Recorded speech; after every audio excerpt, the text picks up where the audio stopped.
Damn it, where is he at? I cannot find him anywhere. He was supposed to come up here and help me with my costume.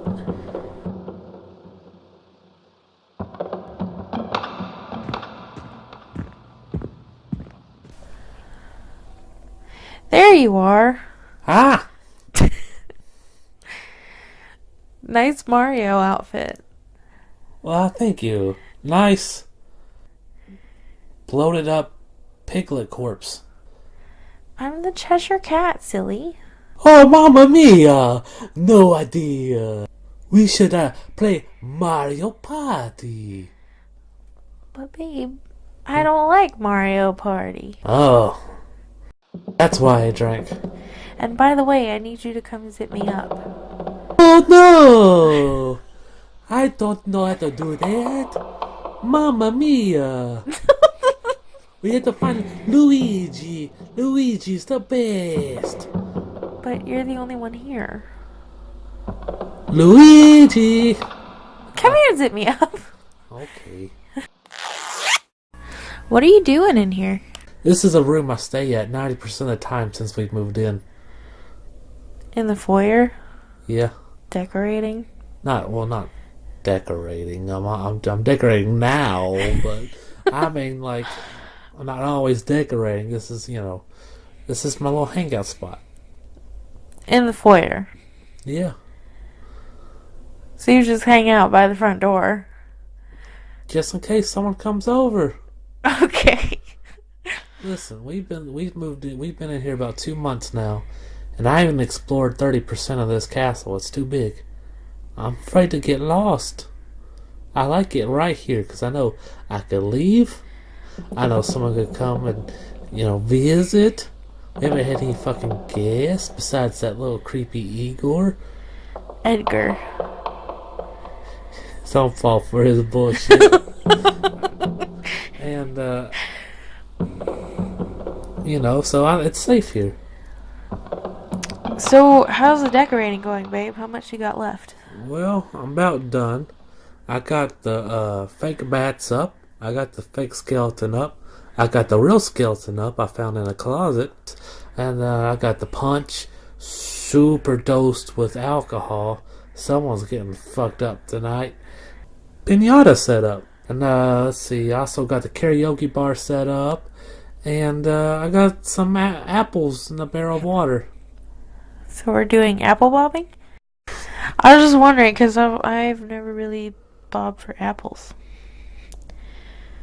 We did this weird thing one time at my school, and instead of like apples, they were marshmallows, and we had to pick them up with straws. And it was weird.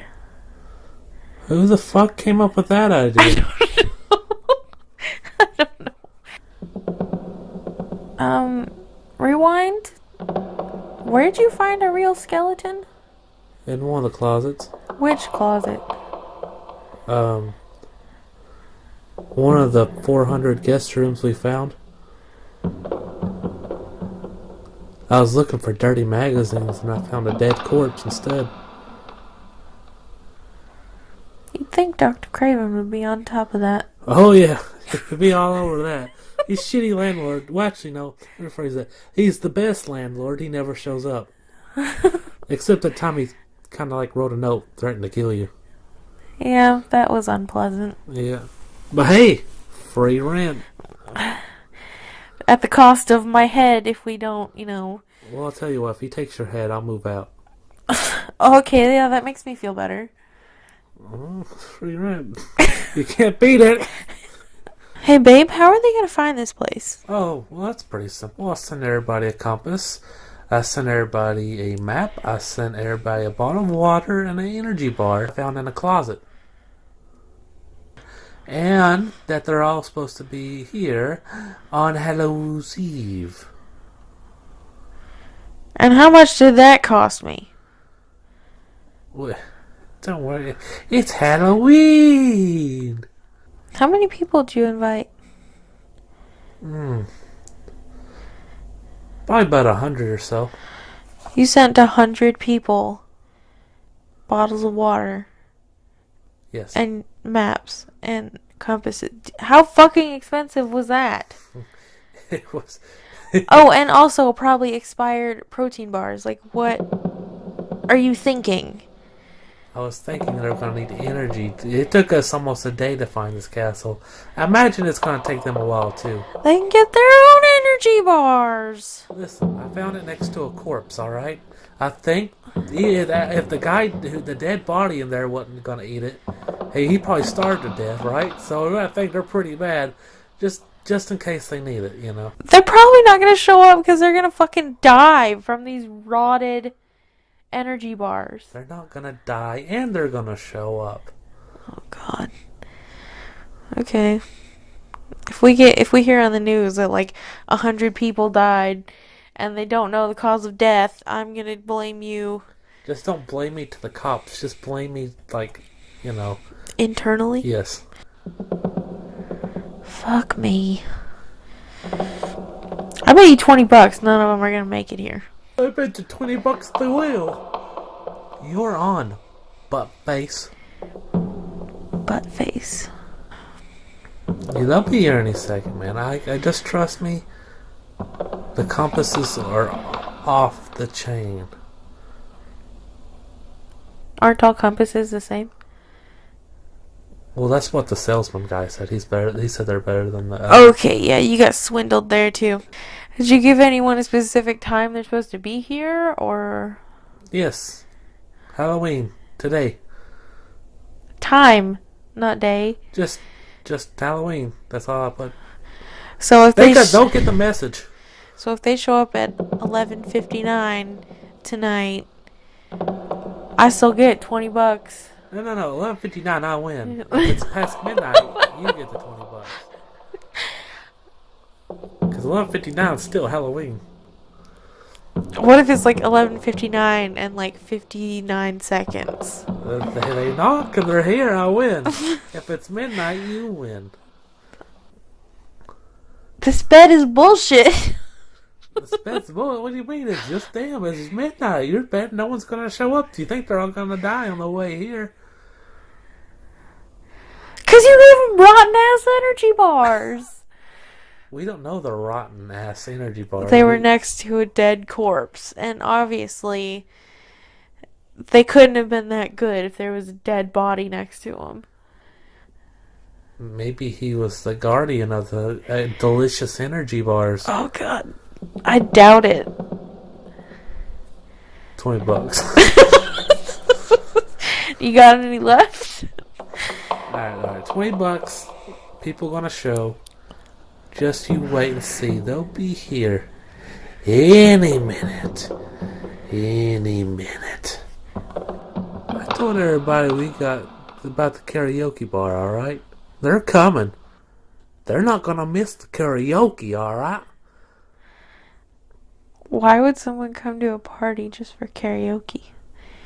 You underestimate the power of karaoke. I hate karaoke. This is why I drink. Just cause like, if you listen to it, everyone's like butchering the songs. So then like, if you're doing it, it's like embarrassing. At least for me, it's like really embarrassing. So then like listening to someone else do it, they're just like, my ears are bleeding, kind of thing. Well, I'm glad you explained to me why you hated karaoke. I kind of gathered you either like it or you don't. We don't need 60 minutes on why you don't like karaoke. I just figured I'd let you know.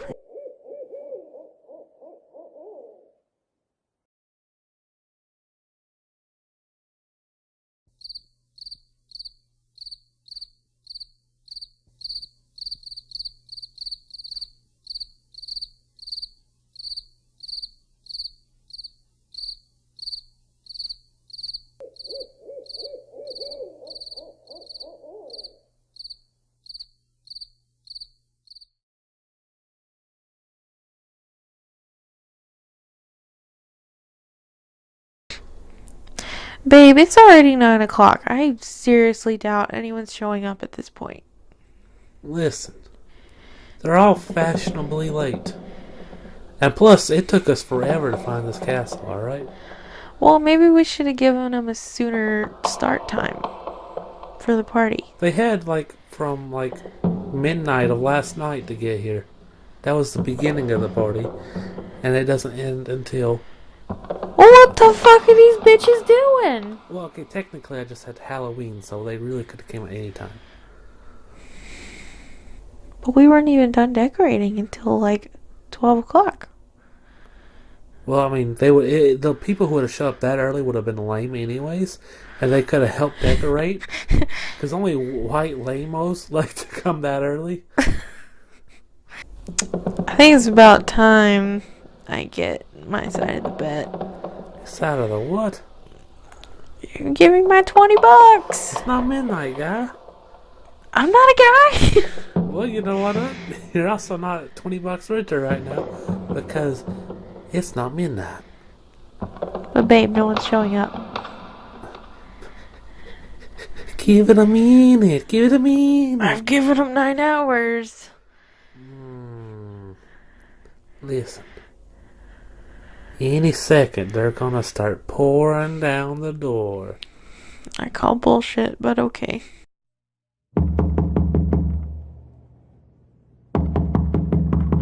You call what?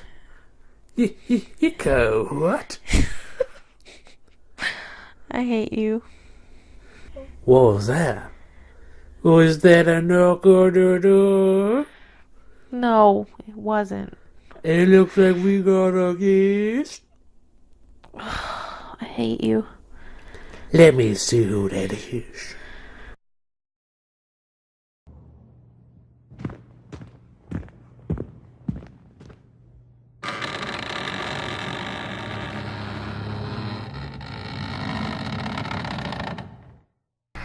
Commissioner Kevin is in the house.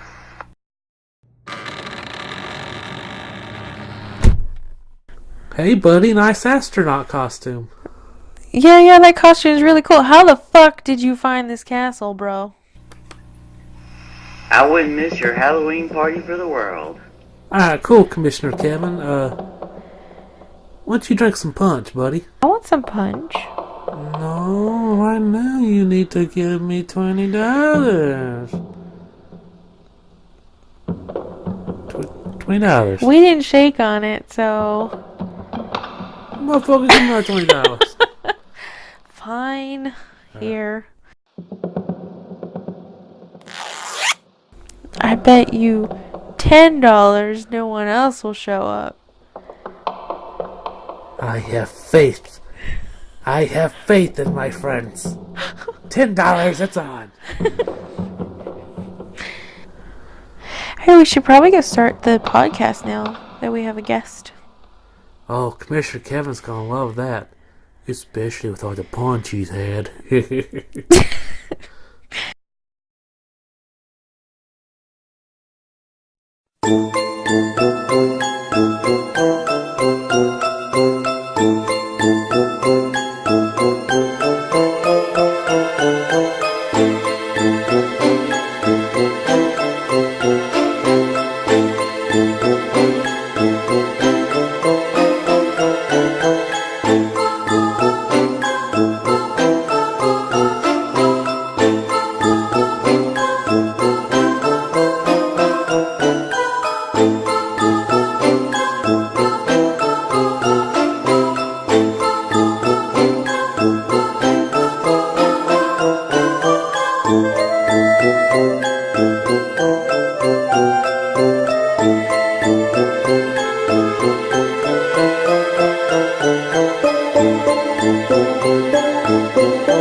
What you're about to listen to may be too scary.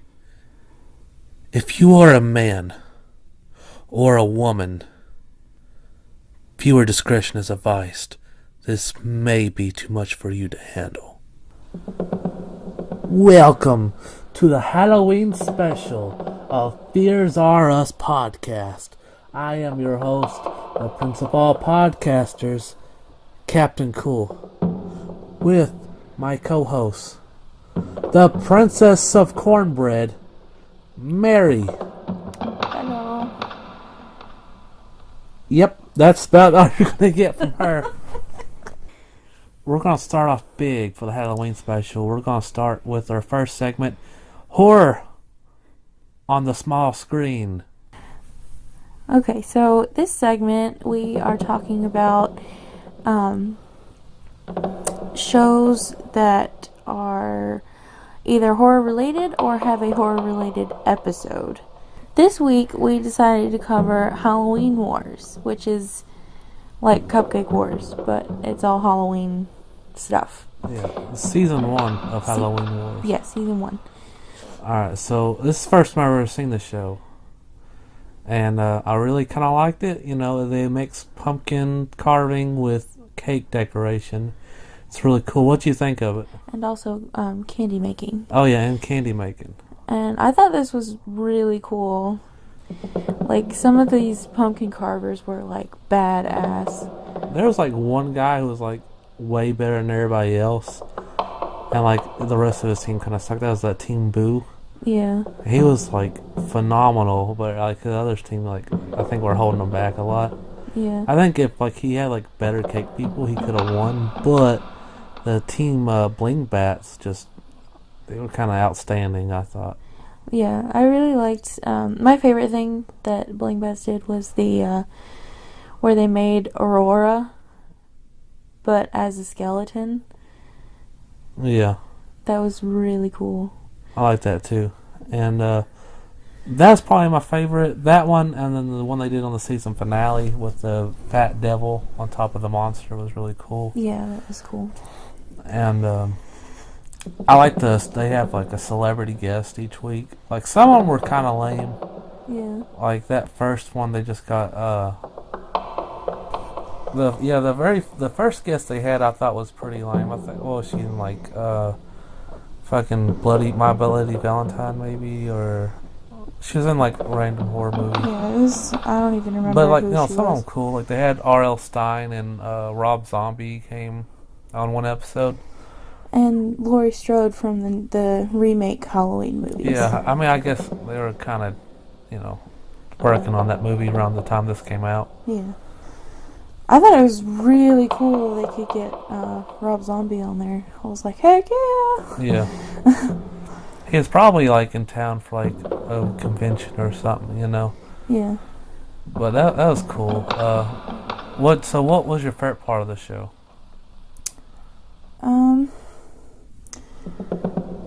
I liked I like the competition aspect. I like just watching the teams go head to head kind of thing. I watch a lot of competition cooking shows. Oh yeah.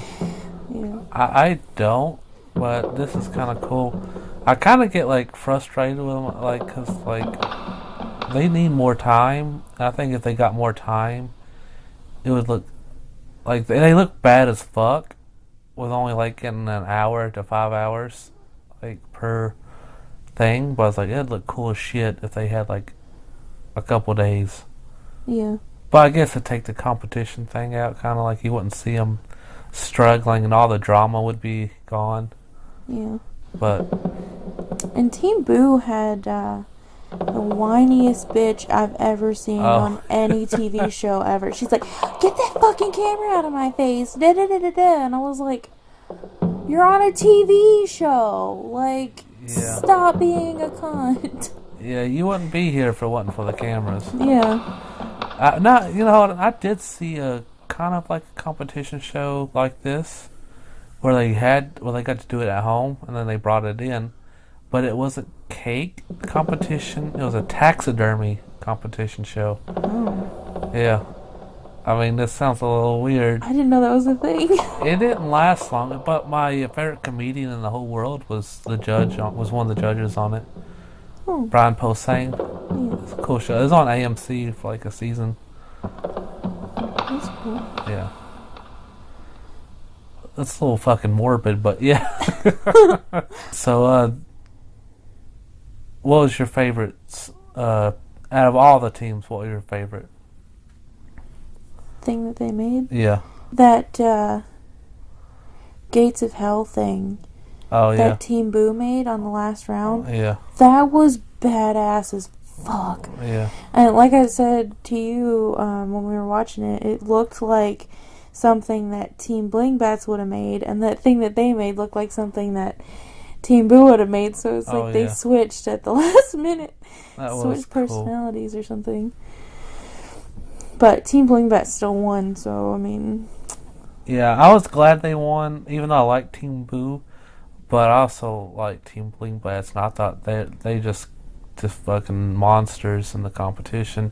Yeah. And I was like, one of the coolest thing for me was like they have two challenges. They have the spooky challenge or the small scare challenge. Small scares challenge, and then they have the big challenge at the end where they get eliminated whoever has the worst one. But I like the small scare challenges because they make awesome pieces of art with food and pumpkins in like 1 hour. Like, there's no fucking way. Yeah.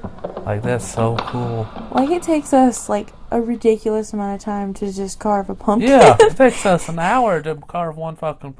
And these people are making huge, like, epic looking spooky shit. It was just awesome. Yeah. That one guy, one of my other favorite things that happened on the show was Team Boo made that life-size zombie. Oh shit, fuck, that was cool. Yeah, that was really cool. Eating the vampire's brains, like, that was just really cool. That was bad as fuck. I thought that was awesome. And they did a really cool Little Red Riding Hood wolf thing where he ate the Little Red Riding Hood, but they didn't like it as much, but I thought it was cool as shit. I don't know. It looked bad as fuck. Yeah, his sculpting of the wolf's head out of the pumpkin was really cool. I just wish, like the judges said, it could have been bigger. It could have been bigger and not covered as much to show all the details that he did. Yeah. And also, if he had done a little bit of airbrush shading, it would have been like really badass. And the first one, on the very first episode, Team Boo won the main thing, and they had like this cool house where kids would go in it and fall into it, and there's a monster that was around the corner eating them, and like it's kind of like a little trap door. It's really cool shit, and they won the first main challenge from that. That was awesome.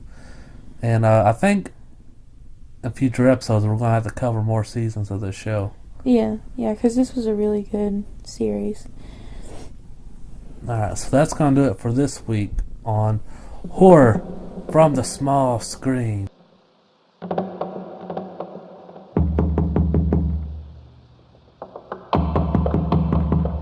Oh look, Tim O'Dollars is here. I hate you. Here, jerk. Alright, I'm gonna be rich before this party's over.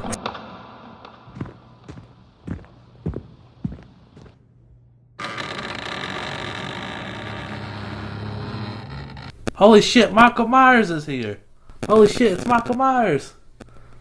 Wait, should we let him in? Sure, why not? What you doing here, Michael Myers? Oh, Hey man, I'm here for the party. oh, it's my dad. also cool. It's not Michael Myers, guys. Sorry. Hey, Brian. Thanks for coming to our party. Oh yeah. Where's your bass at? They're there. Well, It's a big castle. Nobody's here yet except for you and Commissioner Kevin. It's time for the next segment, Trick or Treats. This is a segment where we eat candy and talk about it because, you know, candy and Halloween and scary movies, they're all related. Alright. So this week, we're going to have the new Hershey's Gold. In fact, this is only the fourth candy to have the Hershey name on it. Really? How's it new then? It's because it just came out. You know, I mean, only 3 have had the Hershey name on it. I'm pretty sure that I think they own Reese's and a couple other bars. Mm-hmm. But they don't put the Hershey name on it. Don't set the Hershey name on it. It's in the fine print. Oh, okay, I see what you mean now. Yeah. I was confused. I was like, Hershey's has been out for like 100 years. They have Hershey's Pot of Gold. That comes out in Christmas. That's a cannon. It's a cannon. Every Christmas it is. Well, anyways, this is Hershey's Gold. Mm-hmm. It's peanuts and pretzels. I think there's like a caramel taste to it. I never had one before, Okay. but I heard they're good. We're all gonna test them out and Your see. Nana Kay loves them. Really? Have they been out for a while, or are they new? They've been out for at least a few months because she had one a few months ago. Okay. But they are fairly new. Smells really good. Oh, dang, it does. I can't smell anything. You know, I dropped a piece. Shit. But it does really smell good. Okay, now I smell. It smells like peanut butter, which is the greatest smell of all time. It smells kind of like peanut brittle. Oh my god. Tastes like peanut brittle, except softer. That's good. I don't hate it. I like it. Yeah. Well, a lot better than last episode. Those nasty ass almond joys. I love almond joys. Why? I like coconut though. Oh. See, that's where we went wrong. Coconuts and almonds. But you know what?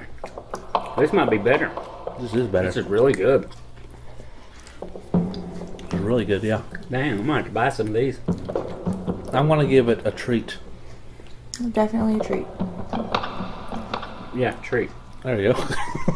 You're getting the hang of it. All right. Oh, really good. Yeah. Can I have another one? Later. We got podcasting to do. And that's Halloween. We don't have time for candy. That's what Halloween's about. It's now time for the next spooky dooky segment. Dark biographies. Spooky dooky. Spooky dooky. Let's go. Who doing? Alright, so today, in honor of Halloween, we are doing John Howard Carpenter. Oh, Born January 16th, 1948. damn. In Carthage, New York. He's currently age 70. That's right. Yeah. Okay.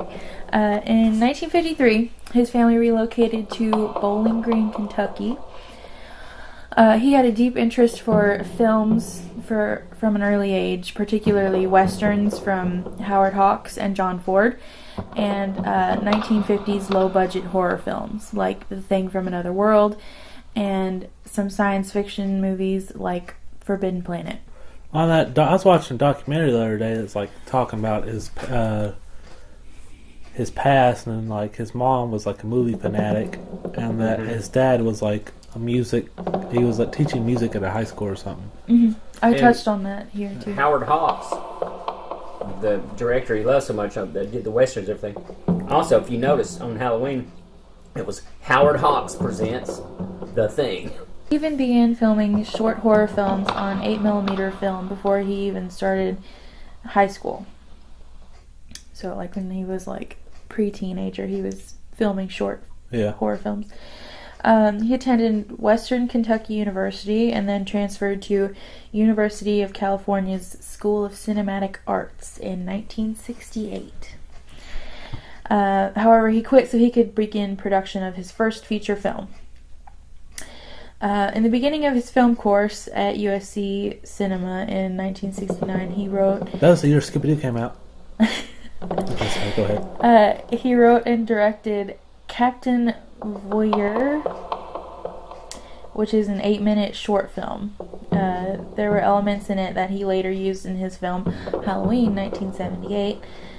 And it was rediscovered by archivists at USC in 2011. All right. I remember that year. I'd hope so. It was only a few years ago.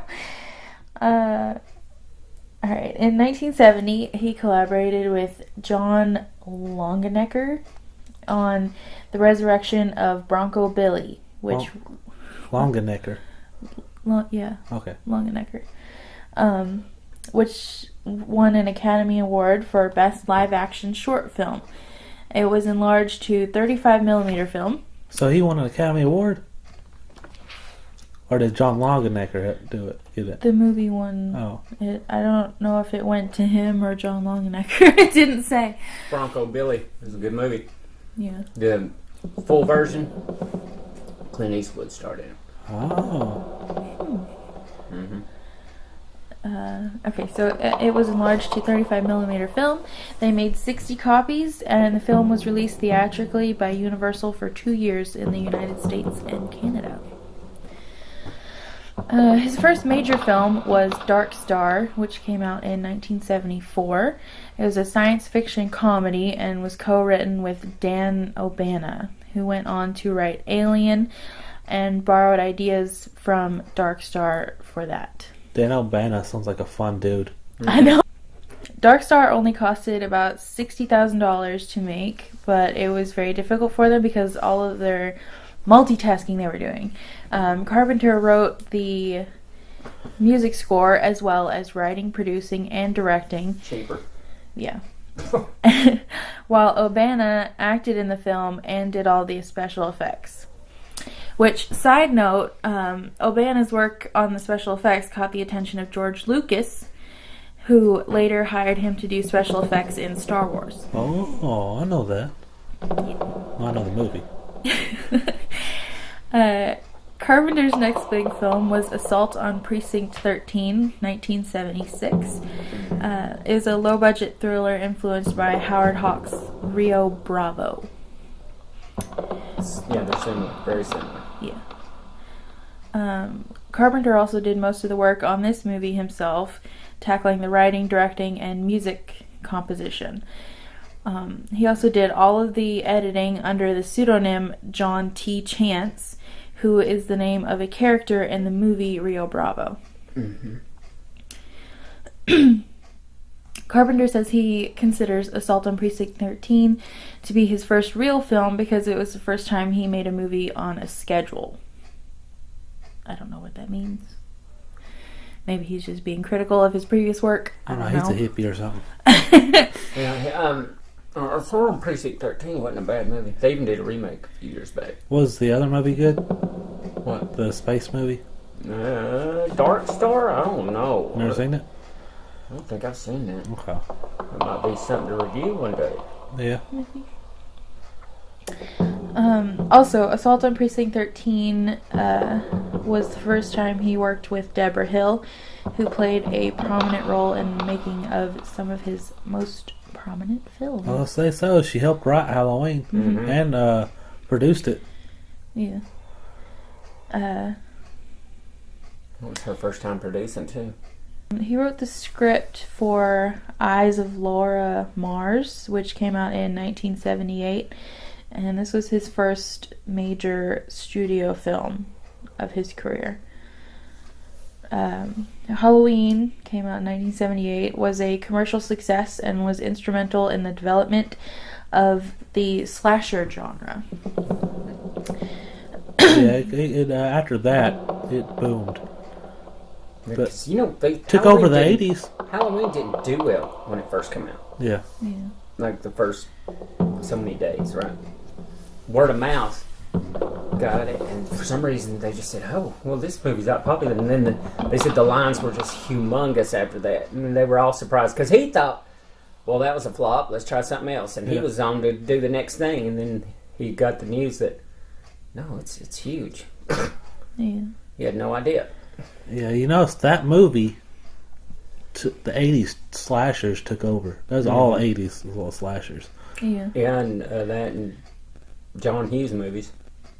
No one likes that douchebag. Yeah. Okay. Yeah, like 16 Candles? Hey, it's alright. That's not bad. Okay. The idea for Halloween was suggested by producer Erwin Yablans. The Applins? Yeah. Yablans. I bet he does his paperwork under his desk for some reason. That name. He called it the Babysitter Murders when he pitched it to Carpenter. Mm-hmm. Carpenter took the idea and ran with it, adding the concept that it should happen on Halloween night because Halloween night had never really been a major theme in a movie. But the babysitter had, I think.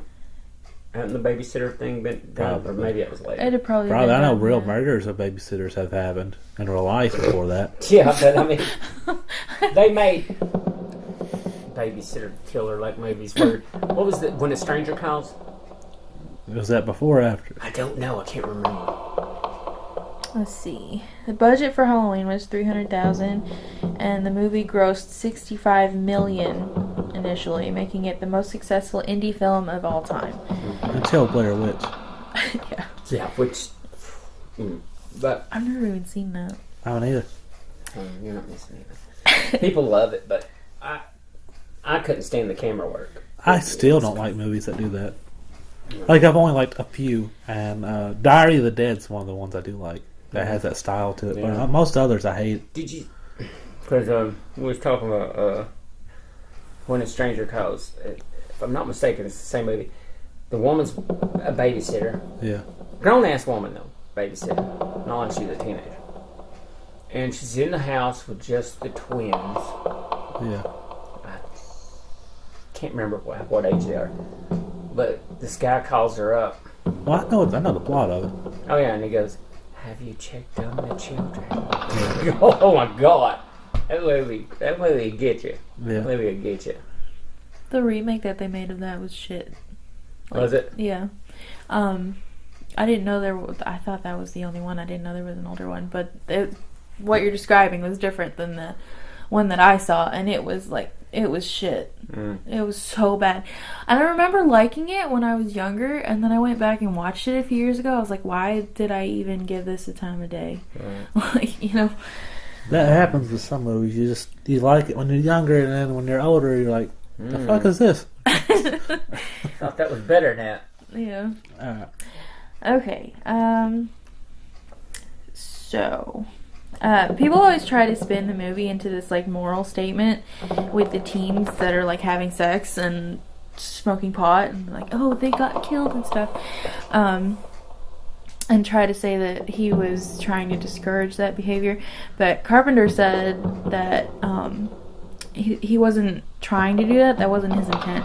He says he just wanted them to be normal teenagers. And that's what teenagers do. And say stuff like totally. Yeah. Yeah. Let's see. Okay, so moving on. In 1980, Carpenter made The Fog, co-written by Deborah Hill. Starring Adrienne Barbeau. Yeah. It's a ghostly revenge tale inspired by horror comics like Tales from the Crypt and the 1958 film The Crawling Eye, which is about monsters hiding in the clouds. I don't remember that one. But I saw the remake of The Fog, too. It had... Now, the original had Jamie Lee Curtis in it, correct? I think it did, yeah. Of The Fog. I think Adrienne so. Barbeau and Jamie Lee Curtis. Okay. And in the remake, Had Superman. Yeah. Tom Wellington. The boy from Smallville, right? Yeah. Yeah. He was the star, I think. There was a woman, too, but I don't know who it was. I can't remember. Okay. The Fog was particularly difficult for him because after viewing a rough cut of the film, he decided that it wasn't up to his standards and decided to salvage what he could and film new scenes in order to make the film more coherent and frightening. This is the only time in his career that he ever did this. Despite problems with production, The Fog was a commercial success, grossing over $21 million in the U.S. alone. Well, that's not bad considering the budget was probably pretty low. Yeah. However, from a critical standpoint, it got mostly negative feedback. It's because it was confusing. Yeah. Fog. Yeah, the origin of it was confusing. Okay. he should have filmed that a little better, even though he went back and filmed stuff. We're not even talking about the origin of it. I guess could have done that. But the remake made a big deal about the origin Yeah. and the pirate ship or whatever it was. It was kind of, it wasn't as good. Yeah. Because it over-explained everything, I think. Sometimes you don't need explanation. That's right. Alright. So Carpenter followed The Fog with Escape from New York, 1981. Snake Plissken. It's a science fiction that grossed more than $25 million and was also critically acclaimed. His next film was The Thing, 1982. Used the same source material as The Thing from Another World, 1951, Howard Hawks. But it's more faithful to the source material. Did you know that who from Halloween was in Escape from New York? Probably Jamie Lee Curtis. No. Loomis? Loomis. Was he? He was the president. Cool. That's who he went to go rescue. Huh. I haven't seen it. Yeah. Oh, okay. and of course, Kurt Russell starred. I knew Kurt Russell was on it. Yeah. Okay. The source material that these two movies used was Who Goes There by John Campbell. Carpenter later called there's these three movies that he talks about. The Thing, The Prince of Darkness, 1987, and In the Mouth of Madness, 1995. He calls these his Apocalypse trilogy because they all had bleak outlooks for the characters. Pretty sure Loomis was in Prince of Darkness too. Yeah. He really liked using him. I'd say so. At first, The Thing didn't appeal to audiences because E.T. the Extraterrestrial, which is a more lighthearted, family-friendly depiction of aliens, was released 2 weeks prior to The Thing. That's bad timing. Yeah.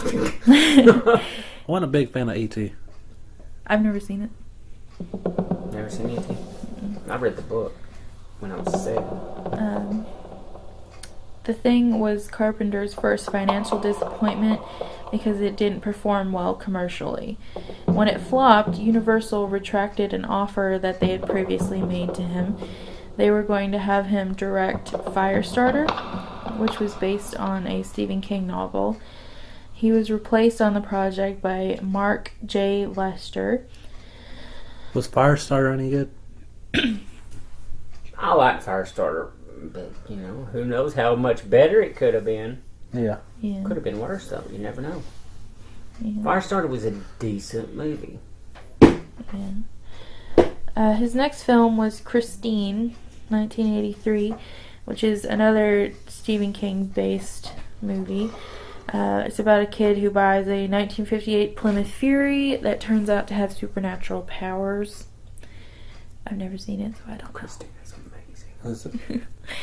The kid, So good. the kid becomes unnaturally obsessed with it, and comes with deadly consequences. I've seen a It do. YouTube video of a documentary about a guy who has sex with his car and in love with it in a relationship. That's kind of what this was, except he didn't do that. But I mean, he did love the car. It. The funny part was him telling his dad. All right, go ahead. Alright. Christine did well critically, but Carpenter said that he only did the movie because it was the only thing offered to him at the time. Yeah. He seems like a dick. He is a dick. I've heard that. Rob Zombie called him a dick too. Oh, he also bashed Rob Zombie's Halloween. He did. I mean, he really liked John Carpenter, I guess, up until that point. I heard he was a dick. I don't know. I've not met the man. Yeah. But I can't say he's a dick. He could be throwing Easter eggs at people. Alright. In 1984, producer Michael Douglas hired Carpenter to direct Starman because of his reputation as an action director who could also convey strong emotions on screen. Hang on. Starman. Yeah. Who hired him? Michael Douglas? Yeah. Michael Douglas wasn't even in Starman, was he? Starman was received favorably by the Los Angeles Times, New York Times, and LA Weekly. Carpenter described it as a romantic comedy similar to It Happened One Night, but with an alien. I thought it was a little more serious than that, but it did have funny things in it. So Yeah. It received an Oscar and Golden Globe nominations. yeah, For- nomination. For Jeff Bridges' portrayal of Starman, and received a second Golden Globe nomination for Best Musical Score. Carpenter... Hold on. Wrong spot. Alright, Carpenter's next film was Big Trouble in Little China, 1986. He must have loved Kurt Russell, because Kurt Russell's like in most of these movies he's done. Big Trouble in Little China was a financial failure. I don't know why. I think it was a cult hit later. Yeah, It is. probably. I love that movie. Yeah. After this, Carpenter struggled to get financing for his movies, so he went back to lower budget films such as Prince of Darkness, 1987, and They Live, 1988. I love They Live. Didn't you? It's been so long since I've seen it, but I really, It's hard to go wrong with Roddy Piper. I know. Only thing I remember is that fucking fight scene. Yeah, in the alley, that black dude. Yeah, that would end up being his buddy. Yeah. I mean, I loved that movie. I loved the whole concept of you could see these motherfuckers as long as you had those glasses on. You could Yeah. tell who was who. Alright. Prince of Darkness and They Live developed a cult following but never did well commercially. After that, Carpenter was offered The Exorcist 3, 1989, but when he met with writer William Peter Blatty, they disagreed about the film's climax, so Carpenter refused the job. In the 90s, Carpenter's career was characterized by many notable commercial failures, namely Memoirs of the Invisible Man, 1992, Village of the Damned, 1995, and Escape from LA, 1996. He was trying to recapture that magic there. Yeah, probably. But, God, when was Ghosts of Mars then? I think I have a little bit on that here somewhere. Oh, it's down here. It's on the next page Oh. of my notes. So he did Escape from LA, Memoirs of the Invisible Man. The hell, I'm trying to remember that one. Is that the one that had Chevy Chase in it? I don't know. Ghosts of Mars was really good one, and well, not everybody liked it. Maybe that was an acquired taste, but that had, pretty sure it had Jason Statham in it before he was really. Oh fuck, that movie sucked. No, come on.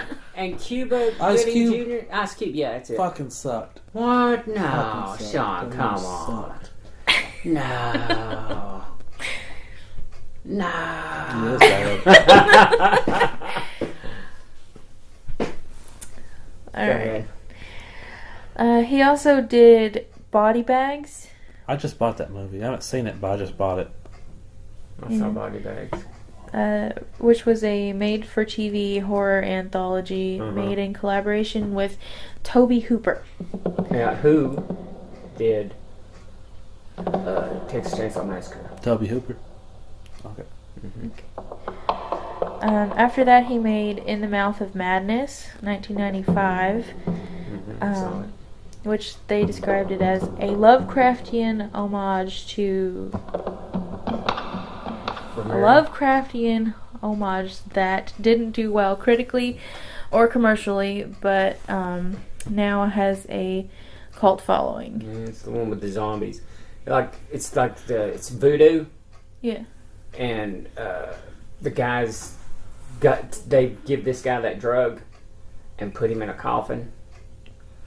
Yeah. And all this different shit happens to him. because he can't move. All Yeah. he can do is just like, I mean, he can't do shit. He knows what's happening around him, but can't do shit about it.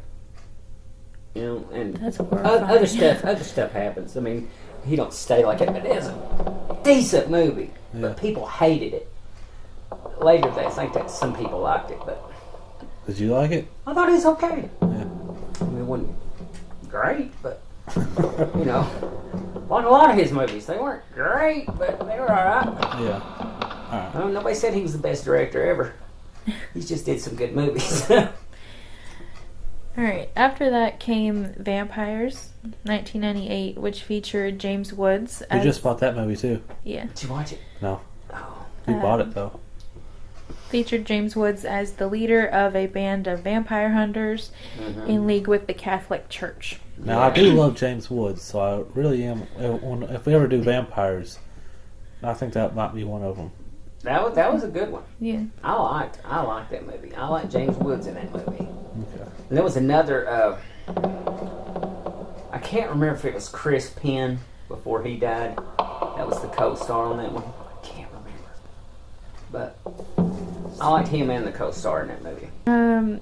Carpenter was originally considered for the 1998 film Halloween H2O 20 years later because Jamie Lee Curtis wanted to have all of the original cast and crew.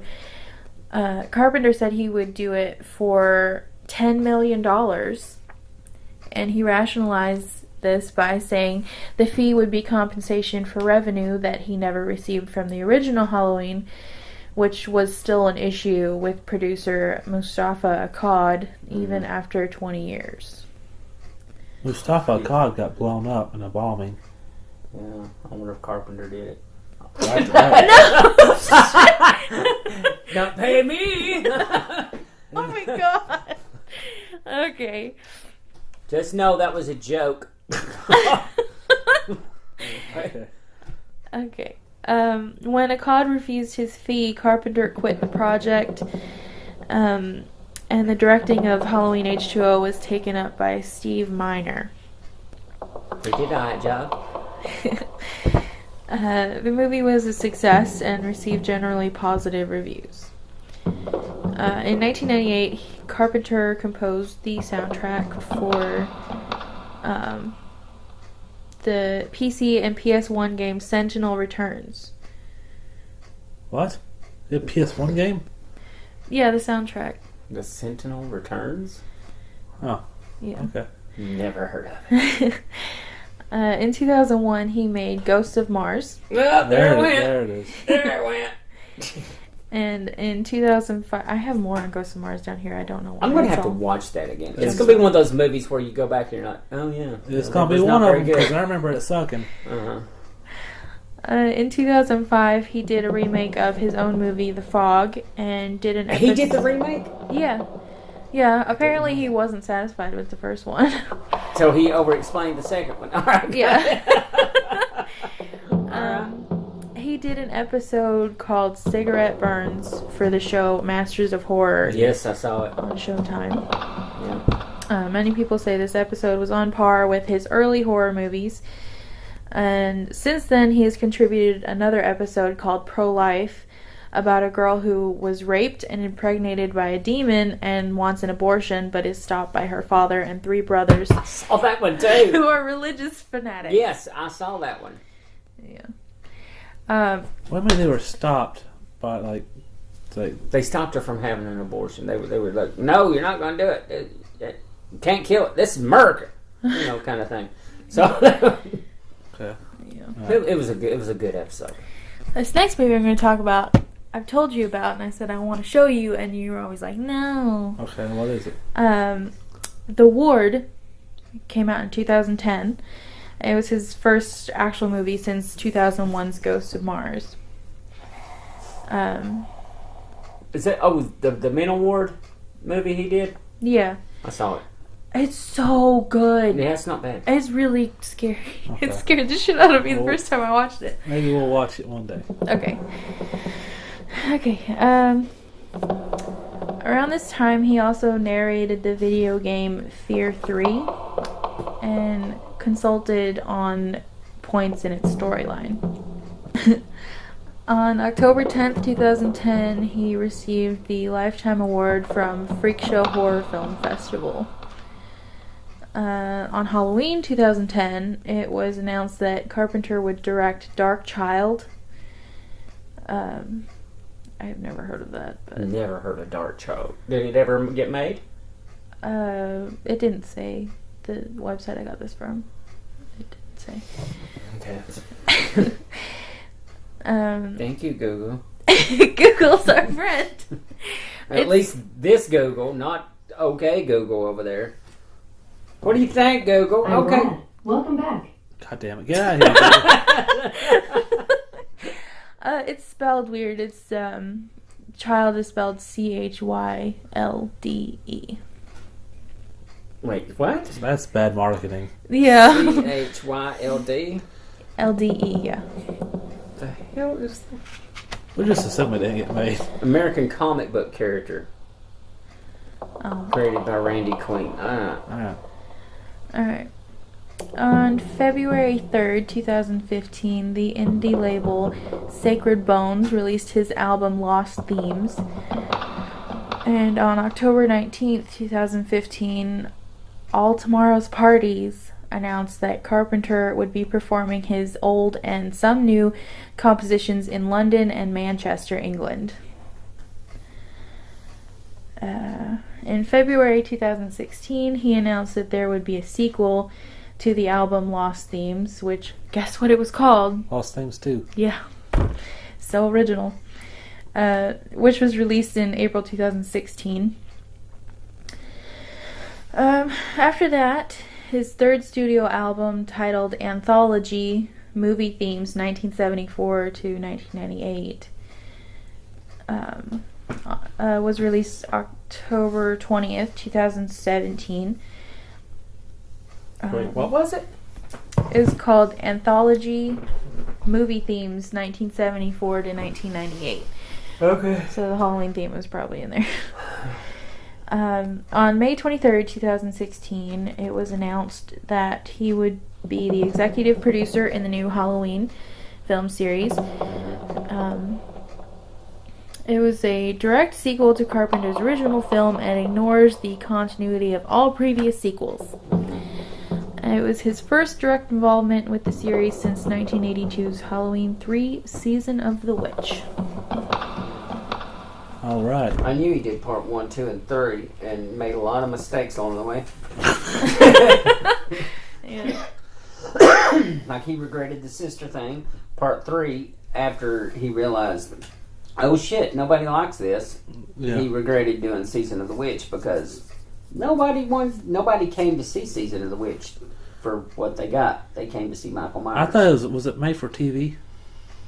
Or did it go to theaters? I thought it went to the theaters, did it? I don't know. I don't know. But all you ever see is that made-for-TV version. Oh, okay. But here's what I know. A lot of people went to see it, and a lot of motherfuckers were pissed off.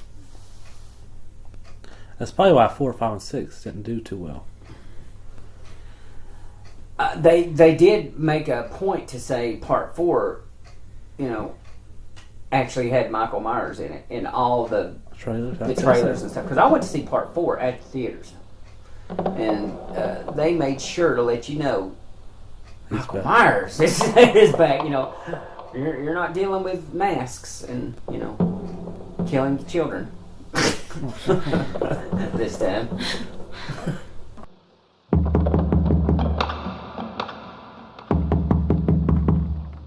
Oh joy! Another guest!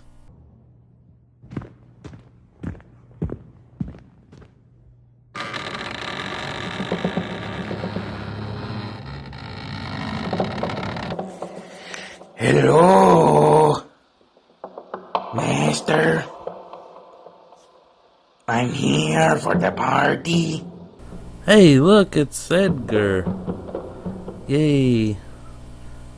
In drag. Weird ass costume. I thought you were supposed to be at Dr. Frankenstein's Halloween party this year. Where is everybody? Won't open the door For me, because I'm supposed to open the door for everybody. I hate to change into my costume. Oh, and I see the missus wore the same thing as me this year. You know, I'm the one who came up with the idea for the Bride of Frankenstein. Anyway. Hey, buddy, why don't you go lay down somewhere? It seems like you've been hitting a sauce pretty hard today. Just go lay down.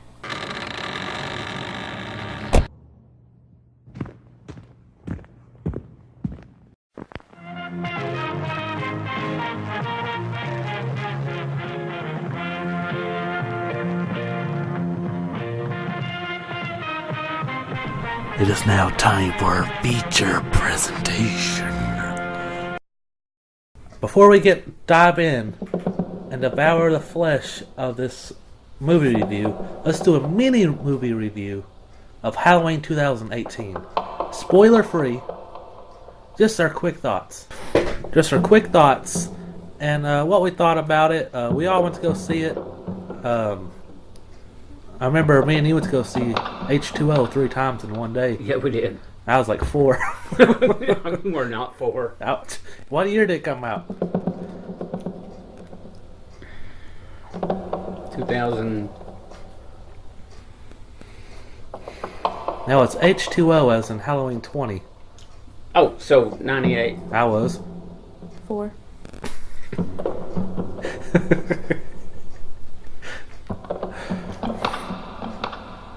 That doesn't seem accurate. Okay.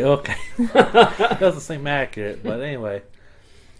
You took me 3 times to see it one day, and then so this time I took you to go see Halloween 2018, and we all went to see it, and it was really good. So Yep. a quick spoiler-free review of the movie. What everybody thought? I liked the crap out of it. Thought I it was really did. probably I thought it was much better than the last, who knows, 4 or 5 movies probably. I think it was probably my favorite Oh yeah? out of all of them. Maybe. I liked it a lot. I You really have to watch did. it again. Yeah, I'm gonna watch it again. I'm gonna buy it when it comes out. Yeah. I liked it way better than the Rob Zombies. Yep. I liked it way better than Resurrection. Part 6, Part 5, Part 4, Part 3. I'm gonna put it up over with Part 1 and 2. Now, you didn't mention H2O. Where's that going to rank? 4th. 4th? 4th favorite. Yeah.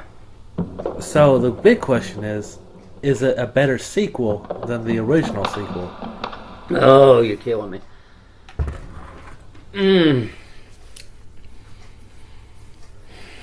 Maybe. Maybe? They both had plot holes, though. A few. A few? The original Part 2 had Well, we'll some, but I love the continuation. we'll dive into that one day. Alright. Now, what you think of it? I thought it was really good. Yeah.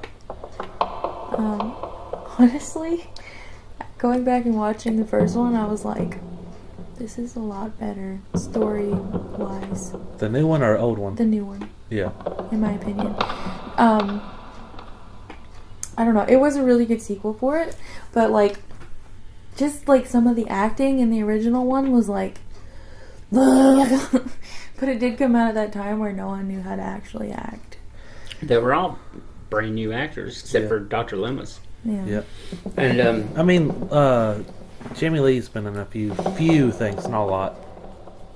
That was her first movie, but she's Yeah. been in some shows.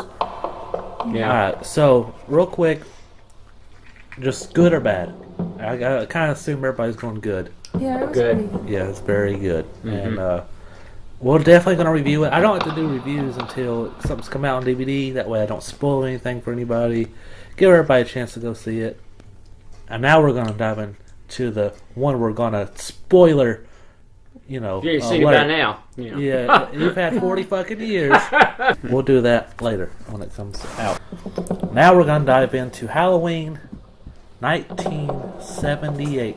Halloween 1978. It was a great movie, but there's a shit ton I found that we need to talk about. Alright. Do you want to start out the points? Alright. Let's start with the opening scene. Did you have any notes on that?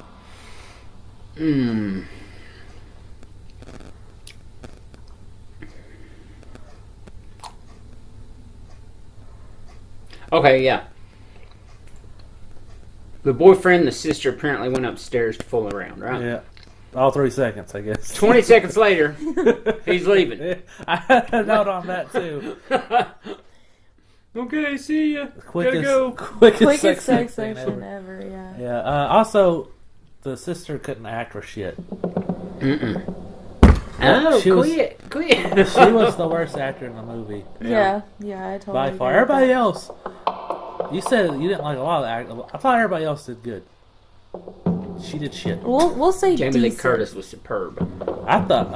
I also liked Loomis. I thought he was really good. I even liked the Annie and what was the other one? Linda. Linda. Yeah. But it's not Bob. Damn, thank Bob you. couldn't act for shit. But you know what? What? Linda was okay. You know how she got that job? Oh, did you watch that part? Which part? Where they talked about how she got her job? Linda? Maybe. What would they say? Her real name's PJ Soles. We got her autograph, right? Yeah. She got her. She got the job because Carpenter asked her to say "totally." He said, "Can you say totally?" in like I guess a surfer girl accent. Oh, that's right. And she Yeah. was like, "Totally," and that was it. Because you know how many times she said that in that movie. Yeah. Oh, yeah. That was on that. We watched the box, the Blu-ray box set, the special features on it, and that was like the one of the special features where they go back, and then it mostly had her and Deborah Hill Yeah. in that one. Yeah, she's talking about totally all the time, but I liked the shit out of her. I thought they were both cool, and I wish I could get an amazing job just by saying totally. You know what I mean? Yeah. Like, that's crazy. She may have been in a few movies. After that, I know she was in Stripes with Bill Murray. yeah. I can't think of a thing else she's been in. Well, most horror movies, you don't see a whole lot of people you recognize. There might be a few in a movie, like, oh, I know that guy and that guy, but that's about it. And wasn't she like the producer's wife or something? One of the producer's wives? Probably. I think so. And, alright, so, yeah, I thought that was kind of bad timing, you know. Maybe it was just like, it took him a while to get in the house. Why was he outside the house? I don't know. Was he 'cause trick-or-treating, maybe? Yeah, well, she was supposed to take him trick-or-treating. Yeah. I know that. Oh, But that's instead, where it oh, was. yeah, and that was like, oh, so now he's going to spend the rest of his life hating that Holiday. I mean, I don't know. I mean, He really wanted to go. he really did want to go. That's a whole life of killing for that one. Mm-hmm. What if they went to court and the court's like, "What? She should have took him. She should have took Case him. closed. That's right. He's free." I just like to point out in that opening scene, like, they left the back door, like, wide ass open. Yeah, he didn't have to walk to it. He just walked right Right, in. I know. I know. But there's another scene where Bob and Linda. Linda got out of the van, and he left the fucking van door wide open when he picked her up. Yeah, he did. He did. He was just like, whoop, whoop, I whoop, told her, whoop. I said, well, this is the 70s, and this is like probably the first crime ever, apparently, because Yeah, no one yeah. gives a shit about locked doors. No. I liked his shagging wagon pretty good. Yeah. That's That's it had good. carpet, or it had like, you could tell it had carpet and it had little curtains in the back. Yeah. Yeah. We used to have one, Mm-hmm. and he sold it. Yeah, it had the shag carpet in the back, like a bed in Yeah. the back with shag carpet and shag carpet on the sides Yeah. and the ceiling. Ew. It was cool. That seems like it would smell disgusting. Yeah? To have a car with a bed in the back. Like, I don't know, it just seems gross to me. Alright. Let's jump to the next scene. Now, this scene, I noticed, like, Dr. Loomis is looking at this nurse. I think he's judging her for smoking or something, because he just, like, giving her the fucking side eye the whole ride up there. Yeah, I know. He's like, I don't know if he's judging her for that or if he's like, I'm measuring her up to see if She can handle Michael. she can handle Michael Myers. I don't know. But because, you know, she's like, what should I do? What should I give him? And he said, Thorazine. He said, but he won't be lucid or anything. He said, that's the point. Yeah. But I don't care. At one point, I got about Dr. Loomis. How does he know Michael's so evil if he never talks? Exactly, because that was one of my points here. I said, why does he assume that this was he? What, let's see, he was 6 years old when he killed his sister, Yeah. right? Well, but by the time he was 7, he was seeing him. So he said he spent 7 years And then, trying to reach him, 8 years. and then not. 8 years trying to keep him there. What happened on that 7th year? I think you guys got that backwards. It was 8 years trying to reach him, 7 years trying to keep him locked Or it up. might have been, but Something like that. Anyway. But what the fuck happened? You think he tried to kill somebody? he never spoke. Yeah. He doesn't respond to anything, so he just assumes he's evil. I don't know. It don't, It could just be special, you know, and he's just like Satan. I don't know. You know? But they should explain a little bit. Something he did just to where Loomis is just like, kill him. Yeah. One thing I wanted to discuss, before we get scene to scene through the movie, Yeah. were the TV episodes. I watched that where they were stalling on a lot of that stuff. They're just sitting there. I can see why he cut it out. Like, I wish they would add it back in. Really, like, okay, yeah. Well, I mean, a lot of it like made some of the other stuff make sense. yeah, You know, like when he's and that meeting with the meeting. doctor. Yes, Yeah. the meeting. And I point out that the full name is Michael Audrey Myers. Yeah.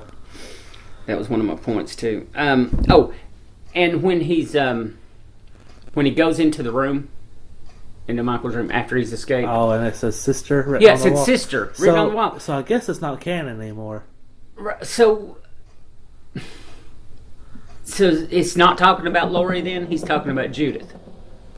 It just Because- if Halloween 2 was still canon, it'd be Laurie. But now I'm thinking those aren't canon either. But this is Halloween 1. This Yeah. is his it's original not- freaking movie. But those were filmed later for TV because they needed to fill a 2-hour time slot on the TV thing.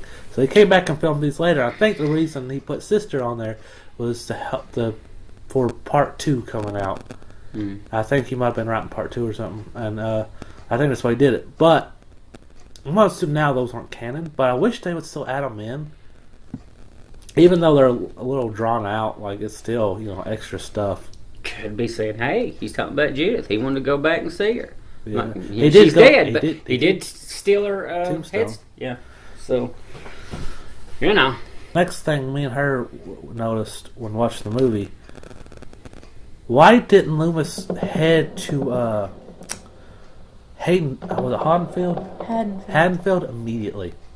He knew where he's going. Why wait? Till the next morning, you know. Okay, but what about the escape? Huh? Are we going to cover the escape? The escapes? Of the patients. Yeah. Maybe he had to stay and help with that. You think? Because a lot of the inmates got out of that house. Mm-hmm. She said, why don't we just drive on up to the hospital? Yeah. And he was like, park here. The gate was broken. Yeah. But she couldn't drive through it. He'd had to open. Why didn't he just say, hey, drive all the way up to this gate. We'll open it. But I guess Michael couldn't have escaped. I don't know. But Yeah. That was kind of his goof. it was his He goof. should have got her out of harm's way. But I guess he didn't give a fuck. He's like, Michael's gotta get Michael, But do you think he stayed to help get the other inmates locked away, or It could have been it. Because you notice also that it explained how the patients got out while they were roaming around in the TV special.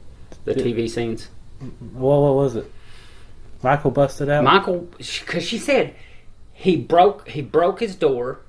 He went around knocking all the others' doors down Yeah, and hurting all the patients outside. hurting him. Hurting them outside. Had them all go outside. And I'm like, Let's go outside. So beat the fuck out of all you. so apparently he broke them all out Just to beat the shit out and of then them. broke the gate It was probably just to cause the distraction. to cause the distraction. Yeah. But why do you have to I don't know. And he was like, well, what guard was on duty? or orderly, and she talked about this one guy. I can't remember. I should have wrote his name down, but one guard, one little orderly, was in charge of that whole freaking mess. Well, it must have. Well, one is the 70s. Two, Yeah, maybe like they're like a lot more calm. Maybe Michael was like the one extreme patient. well, they assumed he was catatonic, though. Yeah. Remember?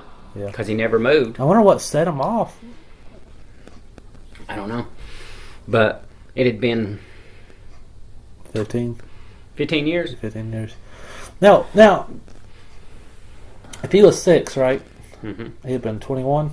Mm-hmm. But didn't it say he was 23 in the credits? No, it said Michael age 21. Did it? Okay, I thought it said 23 for sure. I thought it said 21. All right, well, So I have a question What? real quick. How is he even alive if he like never moves, never eats, never goes to the bathroom? Maybe when the door's shut, he does calisthenics. I don't know. he's got to work out when everybody's not looking. Maybe just... Loomis thinks it's a show. It's what he said. He said, "You fooled them, didn't you, Michael?" Yeah, Yeah. that was on the TV thing as Oh, well. yeah, it was, yeah. But still, like, I think that was... Maybe, I think he does shit when no one's looking. Like, he'll, okay, cool, coast clear. And, like, he'll, like, do push-ups and eat and, like, you know... He would have to, otherwise he'd be weak. Yeah. You know, I mean, if we're not going to go with he's some kind of Sam Hain demon thing in him Yeah. with super strength, you know, it's got to be that. Yeah. He's doing For it to crunch. make sense. He's like doing crunch. He's like, oh shit, they're coming. Runs back to the chair.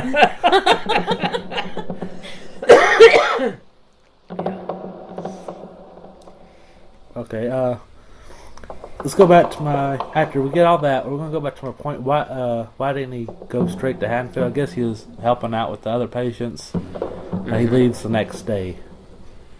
And then, the guy he was arguing with, isn't he in the later movies? That character is. Oh, the It's kid, not not the the same actor. actor. No, it's not the same actor, but the character is. No, Yeah, and- they explain that he's the reason he... yeah, in part 6. 6, yeah.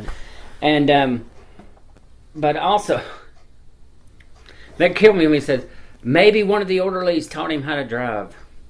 Because, you know, he'd Yeah. never driven a car. No. 21 years old, and all of a sudden he gets in it and he's just like, knows exactly to put it in gear, floor it, get out of there. Yeah. It's raining. He knows how. He knows where everything is. He And knows he's what just, side of the road you're at. Maybe he paid attention when he was a kid. Yeah, maybe it was that. And maybe it was an instinctual thing. Like, hey, I can do this. you might as well. Okay, put a monkey in the car. See if it can figure out to Well, that's a put the thing in monkey. gear. Nah, they're kids sometimes get in cars and do shit like that, and they end up going. But they end up crashing. But he's a big boy. He can see. He could see where he was going Yeah. better than a little kid. Maybe there's a deleted scene where, like, you know, he's figuring out all the goofs. Like, it's a 50-mile drive. I think Tommy's halfway there. He got it. Mm-hmm. But I mean, I guess maybe the first 20 miles was a little rough. Right. The car didn't have any dents in it though. I thought he looked goofy as fuck when it showed him driving that car with the mask on. I'm like, dude, you look goofy as fuck. Yeah, and it's broad daylight. Yeah. You can see the mask. Yeah. Nobody thought that was weird. He followed fucking Lori in almost every scene. Followed her. At one point, like when they're going to, which I made a point about that later, when they're going to the babysitting gigs, Yeah. he's tailgating them practically. I told her. How do you not see him? I told her as we were watching the movie, I was like, he cannot really. What's it called when you follow someone? In the car? Tell somebody. Yeah, when you tell somebody, he is really telling them, man, because he is like, Fuck yeah, they're like, they'd already seen the car. Yeah. They know he's creepy, whoever it is. they don't have rear view mirrors in the 70s, I guess. No, I guess not. Or they didn't look at him, but maybe it's because they were He was high. on their ass too. Yeah, Lori's like really the only one who noticed him. Right. And did you notice that, you know, in like Scream and all that, you know, how they laid down the rules? Yeah, You know, can't do drugs, can't do... she was smoking pot. Yeah, I I didn't notice that before until I watched it this morning.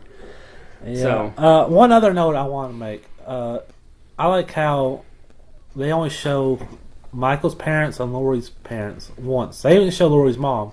They showed their parents in one scene. They had very little to do with the movie, and Right. only the dads spoke. Do you think that's relevant, or do you think it's a coincidence? They had very little to do with either of their parents in the movie. Yeah. I see what you mean. That neither one of the mothers spoke at all. I don't know, but I just thought it was weird. Like, why they have very little to do with them. And then they were never mentioned again, either one of them, after they had that one scene. No. Really wasn't mentioned in the sequel either.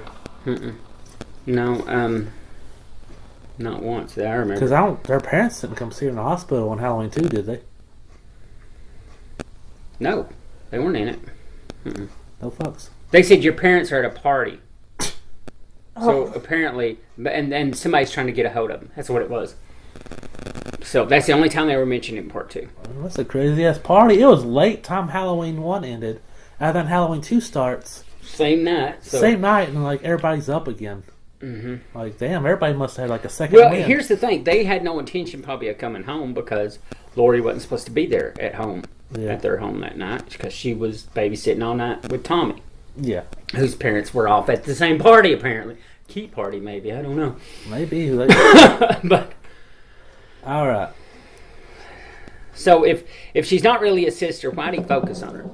Because I I know she dropped the keys off, chopped the key off. and that's all it took. He's like, "Mother, what are you doing in my house?" Yeah, that's the only thing I think of is just he saw her and he saw. I guess he didn't really go after Tommy, so No, but he did follow him. yeah, he did fall to school. He followed him. Remember when after the stupid the boogeyman's going to get you thing, Maybe and he he fell just on the pumpkin. maybe he just liked him. Like there's some reason those two goes. I like those two. Let's go after them. Well, But- he was at his house too. The little kid was. Yeah. He was He was just stayed at the end of the right, sidewalk. but he was there. But he follows him. Not well. He's No. like He was like right beside If he him. All was- the kid had to do was look left. if he reached his arm out of the car, he could have grabbed He him. could have grabbed him. That's you how know. fucking close he was. Yeah. Tommy's just an idiot, apparently. He was just he was all upset, I guess, because he fell on his pumpkin. yeah.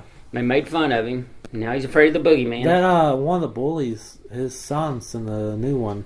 Oh, really? His son is the Lonnie. His son. They were talking about him in Halloween 2018. That was the boyfriend of Lori's granddaughter. Her boyfriend. That's Lonnie's son. Oh, okay. Lonnie's the one where Dr. Lewis says, "Lonnie, get your ass out of there." Yeah. Hey, you're just kind of giving spoiler. Not really a spoiler. It's just this. He's in it. He's in it. It's not a spoiler. But And like it's hard to tell because like they mention his dad a little bit in the new one, but that's about it. It's only like one scene. yeah. Well, see, I made this point. He follows Tommy around all creepily, like Yeah, right beside him. And I thought, okay, he's following him home so he can figure out where he lives. yeah. No. Then he takes off. And then the next thing you know, he's coming around the corner behind Lori. I'm like, how small is this town? How does he keep... Well, maybe like where I went to school, the elementary, middle, and high school were all like in the same parking lot. So maybe it's one of those. They're all like around the corner. Yeah. I did like the scene where like Lori and Annie were driving, and the Fear of the Reaper was on, and he's right behind, like almost to a point of hitting their fucking bumper or the back trunk. That's how close he was. Yeah, Like I know. Fear of the Reaper was. That's kind of cool. I know. And before that, remember the hedge scene? Yeah. Where, see, of course, that's the one that had you could see John Carpenter's smoke rings or something, in the movie. But he was, what was it? Oh, yeah. So she sees him there, right, at this hedge. And then she tells what's her name, looks up, he's gone, right? Seconds later, she's going over there to see him, and then makes up that lie about he's wanting to talk to her. Another. That's a long hedge. He didn't go in between. He just Pepe Le Pew'd his ass on out of there, And I don't know how he got away, but and if you notice when the two start walking on you can see two guys On the on the building? porch Yeah, sitting there looking. Yeah. I saw that. I was like, maybe they're just out. Maybe it's their house, I guess. or maybe they're just crewmen who just didn't know the duck. Well, he had 30-something days to make that movie. But, Yeah. you know, and a $325,000 budget. And it would have been $300,000, but he had to pay Loomis $25,000. Damn. Totally worth it. Totally worth it. Totally worth it. Okay, so and another thing I was saying. We should. Yeah, go ahead. Is this before or after they pull up on their Annie's dad with the mask store? 'Cause I want to talk about that. They get to, It has to be before, because when they come across the dad, well, she comes across the dad after that. But when they both come across the dad, it's at the hardware store. When did they? When did he break into that fucking hardware store? Because he had the mask. That was my point. He had the mask already. But when they're at the hardware store, the alarm's going off. I'm like, either they can't figure out how to turn that alarm off. How's he got time to steal the tombstone? Okay. He could have done that night though. Yeah, he could have. Broke into the hardware store, took some knives, mask, and rope. Right. How do you know where she was buried? Because he was locked away before. That one guy was, he was locked away. He would have not known where she was. Not like they would have been like, all right, we'll let you go visit your sister. Oh, wait, you killed her, you know. Maybe his parents came and like, hey, she's buried at this plot right here if you ever want to go see her one day. Well, the one dude that worked there Yeah. had to go by his little Map. to figure out how to get it. I don't know how he found it. That makes no sense. But, anyway. He found it. He dug it up. Those are heavy. Tombstones are heavy. But Maybe he was doing squats with them. yeah, maybe. But But, one thing I didn't understand was like they were smoking pot and like, oh shit, it's my dad. yeah. Let me go roll up right on him. Yeah. Because he had no fucking clue. How kind of cop is he that he don't smell that? I don't That's know. what I said. I was like, they hotboxed that car. Mm-hmm. Like, he would have smelled that shit. He would have. And they rolled up right on him. And like, you could have just drove on. Mm-hmm. Like, why risk it? But Yeah. He follows them right after that. I mean, he'd been following them all this time. he's there in the scene. Yeah, and he's got the mask already. Yeah. So I don't know why that alarm's still going off. That has to be. Maybe It could be editing problem. Maybe he meant to show that earlier. I don't know. he should have done. He should have done that. If I was him, he should have done that with just the cops, not have the girls been there. That way, time-wise, it would have made better sense. Mm-hmm. Yeah. Maybe he just wanted them to know. That way, he gives them more reason for them to. Yeah. Their death is like there's hints, and they're not picking up on it. Except kind of Lori kind of is a little bit, not well enough. But Why didn't she just go to the sheriff right then? But I guess she didn't have any proof of anything. yeah, maybe she didn't think too much of it. Just like it's kind of a weirdo, you know. Yeah. Do you have a point, or you don't? My point's gonna jump a little bit To where? to where Lori's already at the Tommy's house. Okay. Oh, well then. Okay, so mine is where the sheriff's talking to him, Loomis, in Michael Myers' house. So I don't know which one comes first. Well, let's go do yours. Okay, so sheriff wanted to notify the radio station, warn the people about Michael Myers, right? Yeah, Plus he's eating a dog, or he ate a dog. and Loomis some doesn't reason. want to. Yeah, and Loomis is like, no, because you'll cause some kind of hysteria, and they'll be seeing him everywhere they go. And he's like, okay. But You're the sheriff. but in the sequel, that does kind of happen. But It does. with the cop who Yeah. did it. It did. Okay. So like, And they did notify the radio station. All that happened in part 2. yeah. Yeah. So they end up doing it anyways. You'd think he would have, like, done the radio station thing first, and then, like, because he doesn't really know that's going to happen unless it already has happened. You know what I Yeah. mean? And why's cops taking orders from Loomis? Exactly. He's the sheriff. Loomis is just some doctor. Yeah, just because he has a permit for his gun, don't You know, don't make him some kind of authority Man, it's figure. like the Wild West. Oh, he's got a permit? All right. He's You got just... a permit. Oh, all right. What do you want to do? Also, in that scene, the sheriff was like, well, if you're right, damn you for letting him out or whatever. I'm like, that's kind of an unfair statement. He's been warning everybody this whole time. And Yeah. he's like, it's not my fault, man. I told him. How come the sheriff didn't go to Annie immediately? Right? His daughter. In the neighborhood of a killer. His daughter. Neighborhood of a killer. You'd think he'd want to make sure she was safe. Yeah. You'd think she'd be like a priority for him. Did they ever show him, like, finding his daughter's body? I know they did in the Rob Zombie version. But did they in this version? Yes. They did? Yes. In part 2. Part 2? Mm-hmm. Was he pissed? He was broken. Yeah. He was broken, and he was never in the movie again after that. He had to go tell his wife that their kid is dead, kind of thing. Yeah, that happened. But that's kind of on him. If he knew there was a kid, even though It's on him. Even though, however, the scene where him and Loomis are talking about telling the radio, pretty sure she's already dead by this point. So even though Maybe. when she got serious, that's when I would have gotten it, but she would have been dead anyways. However, still, he should have done it anyways, just, for the point of being a parent. He knew the house. I mean, he's the sheriff. He knows where everybody lives. Yeah. He knew where she was babysitting. Why didn't he at least send a car to go check on her? Yeah. I would have. Yeah. And or like send a squad to go get her, take her and whoever she's babysitting to the station. Because it was such a shock when I found out that so yeah, we knew he was the daughter, he was the dad, but it was like, why? When you know Michael Myers is there, when you find out, you've talked to Dr. Loomis, you know there's a psycho on the loose, send a squad car to your daughter right then. Annie was kind of dumb though.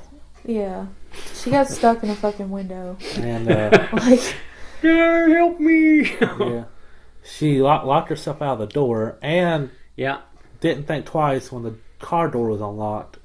Yeah, yes. She thought about it after. Right before she Died, yeah. Because she's sitting there going, why is it all foggy in here like somebody's been breathing? What? They must have been breathing something awful. So he was like, well, he's in that mask and he's like, Darth Vader like. Yeah, most people already know this, but let's just point out that it is a William Shatner mask. Yes, it is a William Just in case Shatner mask. anybody didn't know, Yeah. they just painted it white and made the eye holes bigger. I didn't And I'm realize. like, what a creepy William Shatner mask that must have been. I've seen pictures of it. I mean, it kind of looks like him a little bit, but They said it was that or the Spock mask and something else. I'm like, okay. Yeah, I didn't realize that at first until you said something yeah. when we were watching it. All right. Yeah. And I got a note of like when Lori goes over to babysit Tommy, right? Mhm. Tommy like looks out the window and he sees Michael. He goes, "It's the boogeyman! It's the boogeyman!" Why didn't she believe him? Because she's seen this guy all day. right, and that was one of my points too. She's seen him all day. If he wasn't calling him the boogeyman, let's say that. Yeah. If he hadn't been just, it's the boogeyman, and she's like antiquating that to like, oh, he's been watching these scary movies and reading these stupid Tarantula Man comic books. I looked at the comics. The top one was Howard the Duck. Anyway, but I'm like, so if he hadn't called the boogeyman, just said, some dude out there in a mask is carrying a half naked lady into that house. I'm sure he knows who Annie is. It's a small neighborhood. Okay, well, I don't know if he could tell it was Annie. Okay, but he he was- probably could since that was the house she was at. Yeah. That was Lindsay's house, right? Yeah. He's like, what if it's been like some creepy looking fucker in a mask is carrying Annie's body into the house? Right there, Yeah. She could call the sheriff. He was screaming Movie about over. it in a dumb way. I was like, if you use logic instead of that whiny bullshit, you might have saved some lives. Oh. And wasn't Tommy the one from part 6? Yeah, I think so. Yeah, that's the same Tommy from part 6. And isn't that Ant-Man? Yeah. Okay, that's what I thought. Paul, I don't think Paul Rudd's the kid in this one, but Paul Rudd is the one who plays him in Right, 6. right. Plays him in part 6, right. Okay, what was your next point? Why do they wait until Halloween to carve pumpkins? It's Halloween night. Right, right. I mean, fuck. The pumpkins I think going to that's waste. more. I think that's more of a like tradition. Yeah. Plus, they rot after a day or two once you've cut them. Yeah. So they, if you cut them too early, they're not going to make it more than maybe 3 to 4 days after. We usually cut pumpkins a little bit before Halloween, but still, like Halloween night, like do it the day before, or like if anything, or the morning of. Right. Yeah, I know.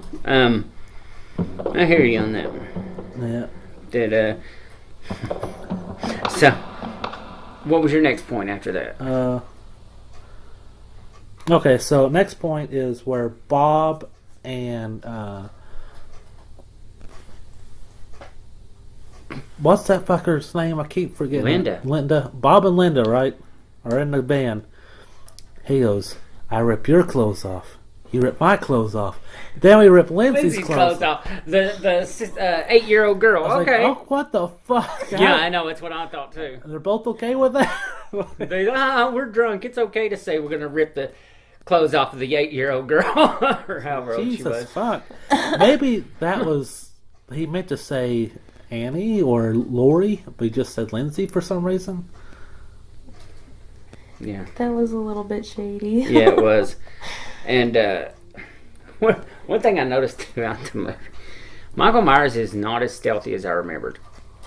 I remember him being like a stealthy fucker, Yeah. Not really. Just no one else was observant. He There was gets, plenty of chances. Like, he's hiding behind a tree. Half of him still showing. Like, he's just like... just slide in and out. well, All they had to do was be looking that way and you saw him. The kid's the only one that ever saw the fucker. he gets a little stealthy sometimes. In the house. I'm talking about all of his outside scenes. He's not too stealthy. Well, I guess I don't have to be stealthy. You guys are dumb as shit. Like, Yeah, exactly. Plus, he's got that Pepe Le Pew thing going, so... pretty quick, but no one sees it. Right. Okay, my next point is Michael spends a lot of weird time, probably wasted time, positioning bodies the way he wants them. Yeah, I know. Like, I think he just admires the way the corpse. Right. I called it the elaborate reveal moment. When she finds all the corpses. And that was convenient how of course, I understand. That was pretty good. Dramatic entrance there when, Annie's laying there. On the tombstone. Yeah, and his sister's tombstone right there. Probably the coolest visual in the movie. Yeah.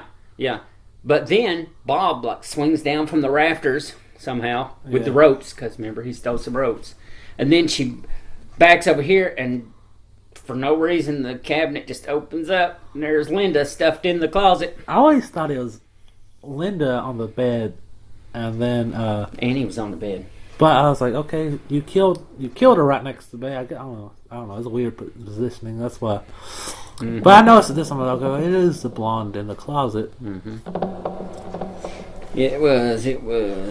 I'd like to point out that the way that they killed Bob kind of annoyed me, because he stuck him to the wall, but a dead body is not gonna just against the wall. Step up on the wall. Yeah, because you have to use muscles to if you're up off the ground, you have to use muscles to and if you're dead, you're just gonna crumple to the floor. Especially where he stabbed him, it was his side of his stomach, so he would just be Or was that just me? Am I just? But being but that nitpicky? wouldn't have looked as cool. It looked cool as fuck, man. It did look cool as fuck, and that's what mattered. Maybe Michael was thinking the same thing because he tilted his head. Yeah, he tilted his head. He goes, that little puppy logically, look. this don't make sense. Maybe that's what he's thinking. How the fuck is this That happening? looks cool as shit. Yeah. That's right. Okay. There was a Dr. Loomis. Yeah. He's observant enough to know Michael Myers is evil. He's the only one that notices it, right? Yeah. Yet he don't notice that car 30 feet away from him, from the house. Okay, he's been sitting in this bush like, oh, Michael, you're coming any minute. The car is right there behind him. It's not far. It's not far. And all of a sudden, he's just like, He feels pretty proud when he finds it. I solved the case, Watson. But it's 30 feet away from him. How did he not see it the whole time? It took him 7 years to figure out Michael was evil, so let's not pretend. It took him years to figure that out. It did. So let's just pretend he's just a bad detective. He'll get it one day. You'll get it one day. That's right. But it just cracked me up when he's just sitting there and like, I don't see him. I've looked all around and then, like, how long have you been at that house? Hours. Hours, right? Now all of a sudden he's like, whoa! It was so close. That was killing me. Yeah. I'd forgotten that. I thought maybe he'd walk down the street or something, but no, it's just right there. One thing I didn't get, this is another point of how bad of a detective he is. When Laurie is banging on people's doors, screaming for help, why couldn't he hear that? Apparently he was running down the street and had to get onto that street. He's knocking on people's doors, telling them, hey, guess what? I solved it. That's why they're not answering the door. It's like, oh, it's fucking Loomis again. Telling us about that fucking car. Yeah. He's so proud of himself. Well, why weren't they answering the door? Fucking dickheads. That's what I said. I was like, if she's so distraught and screaming at the top of her lungs, why would you just, like, turn the lights out and go to bed? Right. Like, I'd be like, holy shit, come in. There's obviously something wrong. Like, I didn't understand that. They thought it was since it's Halloween, it was some kind of prank. I don't know. Only thing I can figure out. Like, that's the shittiest neighborhood ever.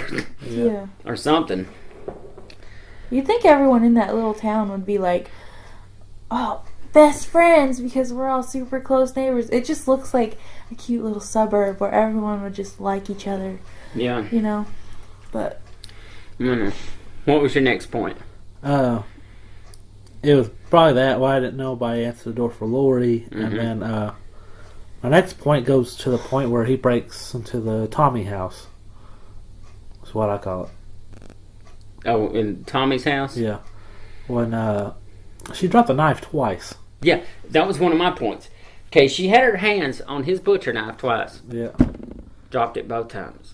She stabbed him in the neck with the needle. The knitting needles, right?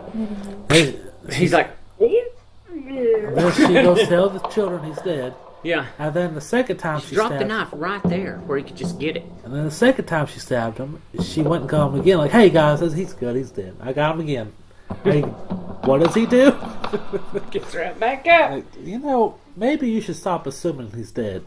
Mm-hmm. Maybe just stop assuming. Watch his body. Just watch him for a while. He's gonna do that little, what I call the Undertaker move, which actually Undertaker, I'm sure, got it from him. But how did one thing? Going back a little bit, how did Laurie survive the fall off the steps?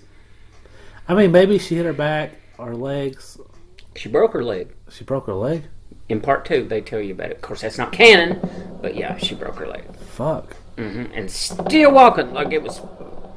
I guess that's like maybe fractured, but still survival instinct. Yeah, but she was limping. Yeah. Hard on it, so she did survive it, and he didn't get her with a very good cut. He cut her like arm a little bit. I think he meant to miss just the thrill. She was right there. She wasn't moving. He could have killed her pretty easy. Could have killed her pretty easy right then. You think he just meant to miss?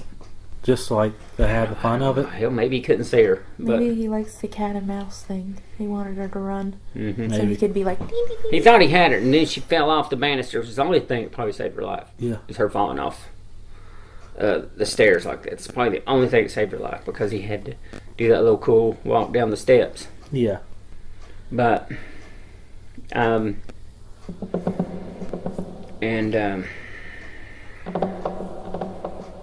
what was the next point? Why didn't she have her keys? She had the keys. She had to call Tommy. She had to call Well, Tommy. like it showed when she went to go to. Oh, she dropped the keys Yeah, dropped when maybe she they fell. out. Yeah, maybe they fell out of her They body. fell out when she dropped. Okay, That's because what I it was gonna was. say she put them in her pocket when she went to. Yeah. Yeah. What was that girl's name? Lindsay's house. Yeah. I think they You fell think out. when Lindsay's she- parents are pissed? Like, they get home. Like, why are these random dead kids all over my fucking bedroom? Like, I'll never get that out of the sheets. yeah. But Why is this? there's another one in the closet, Helga. She's naked and she's like all curled That- up in a that one ball. Yeah. I don't know, but that come across my mind. Like, why is Lindsay's parents home about all this? Lindsay, what you do? Yeah.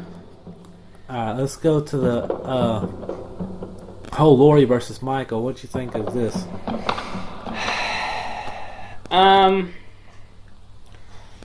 She's just lucky. Lucky. A lot of luck. A lot of luck, I guess. I mean, she was smart. She thought about the coat hanger. Yeah. I probably wouldn't have thought about the coat hanger. I wouldn't either. You I know, would have just held it. of course, I don't know that I would have gotten a French door closet. You know, doesn't seem very, very practical. No, I mean, he tore right through it pretty quick. I probably would have stabbed him in the fucking head once I dropped him with the needle. I would have probably just went over there and stabbed him in the fucking head. She had Or- the knife. But he's pretty strong, so he probably would have just like somehow reversed it and killed me. But Also, with the closet thing, like she wouldn't shut up. And she kept like making whimpering noises. Like, there's a chance that he wouldn't have known you were in there if you would have He just. went straight to it. I mean, he might have went to the door first, to the outside balcony where he ends up falling off. He might have went there first, but he quickly went to those doors. He's like, he didn't look under the bed. yeah, He just like, nope, this is it. It's locked. Yeah, but if she hadn't made any noise, he might have been like, "Oh, she's probably not in there." well, to be fair, when I play hide and seek, I can't shut up either. I start giggling.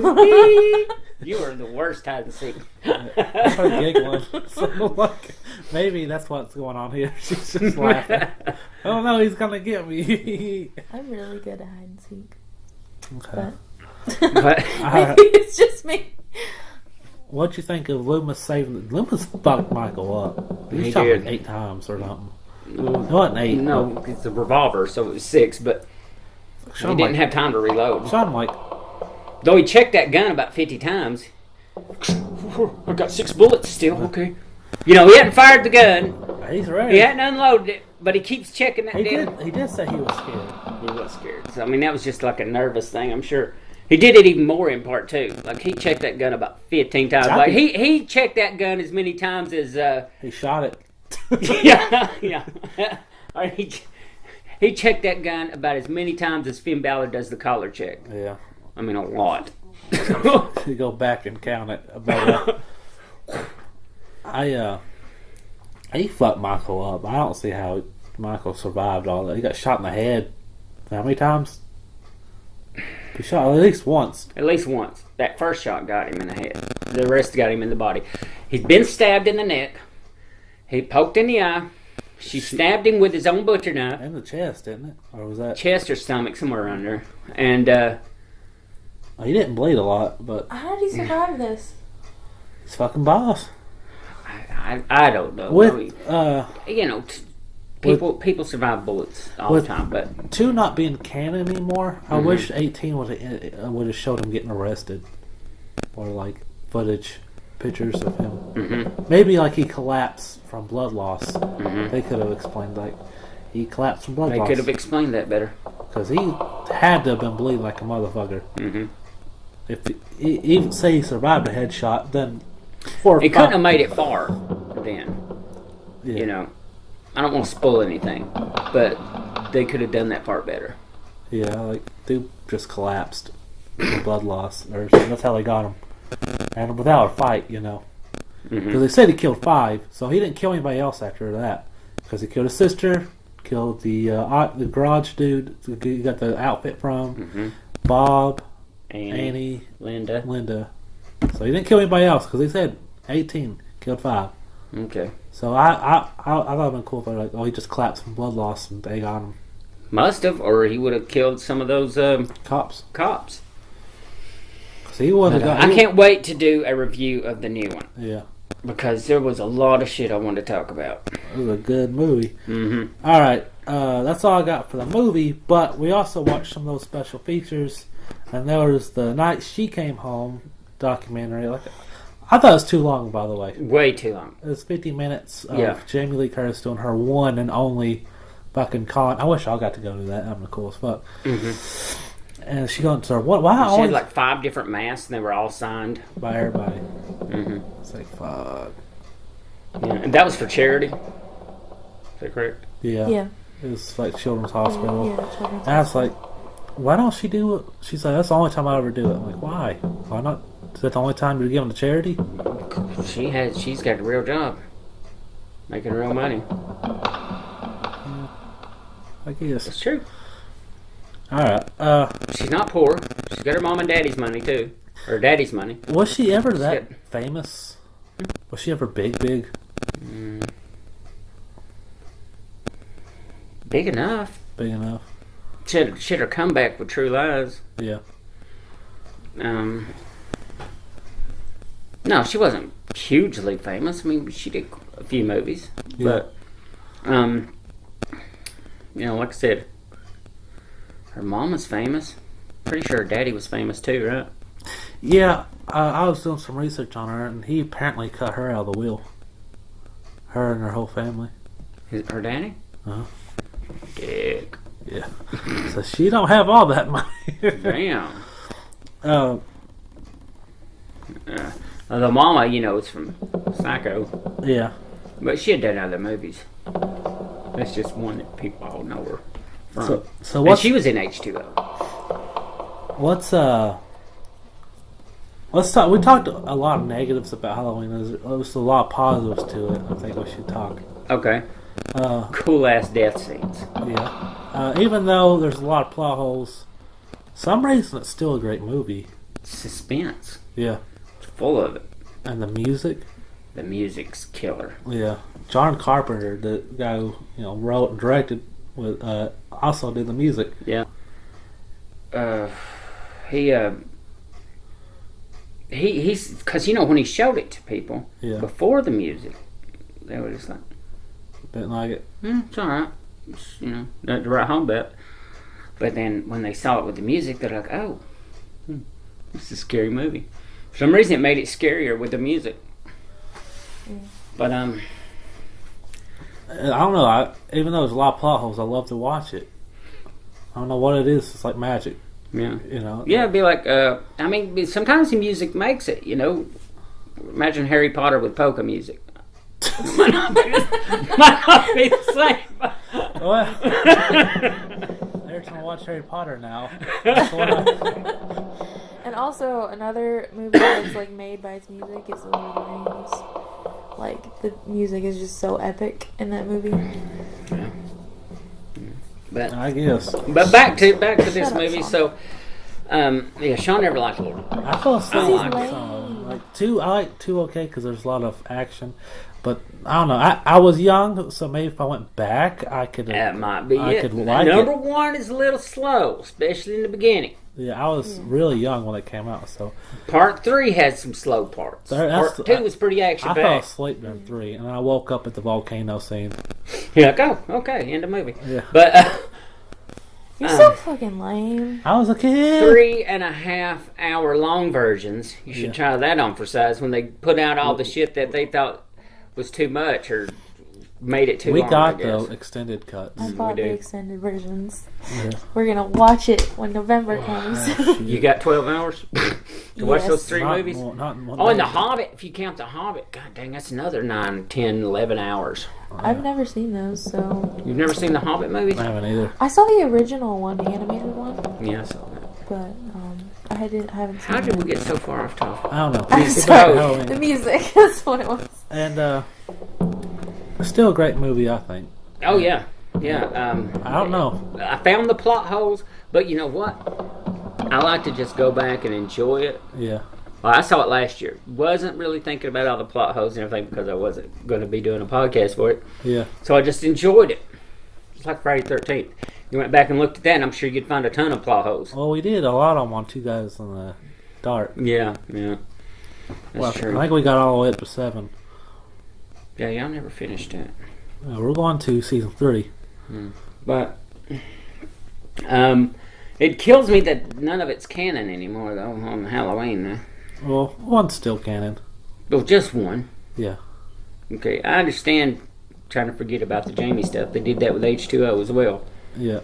But now you're saying H2O doesn't exist? Part 2 doesn't exist? That one's hard on me. Yeah. I think the whole sister thing is the only reason they made 2 not canon. Yeah, but you know what? But, Still Carpenter's idea. The sister thing was his idea. yeah. Because he couldn't think of nothing else. But I think he said he regretted it. You think he regretted He it? said he did. That's why they went back and made 2 non-canon. Um, But you could always pretend it's 2 different timelines. Like there's the sister timeline and then there's the non-sister timeline. Like alternate realities. Yeah. Because you think so in the one reality, And then you got the part 1, 2, H2O, and Resurrection exists. and then 1 is 1, 4. I guess technically 1, 2, 3, 4, and 5 and 6 would all be in 1. They are because in part 4, Yeah. which Season of the Witch don't count. In part 4, Oh, because he's been in a coma 10 years. Yeah. Right? Because of After the Fire. And Dr. Loomis apparently had just got a little scratch. just got a little scratch on the side of his face. Yeah. And Michael Myers was burnt to a crisp, and now he's... If we ever do the other movies, we'll just consider them canon for the reviews. Okay. Okay. Okay. 'Cause there's a lot of plot holes in those too, but... We'll poke them later. So what's everybody's rating? I'm gonna give it 9 out of 10 screams. Even with the hundreds of plot holes I found, it's still good. Still holds up. Still watch it about every year. So Can't say that about Freddy. Damn sure can't say that about a Chucky movie. no, Once I've seen a Chucky movie, I don't think I've ever went back and watched one again. And I've seen pretty much all of them, I think. there's a bunch of new ones out now. Well, I saw The Bride and The Cult. And The Cult one. Oh my God. Seed of Chucky. That one was Seed sad. of Chucky. The one, I think it's Cult of Chucky.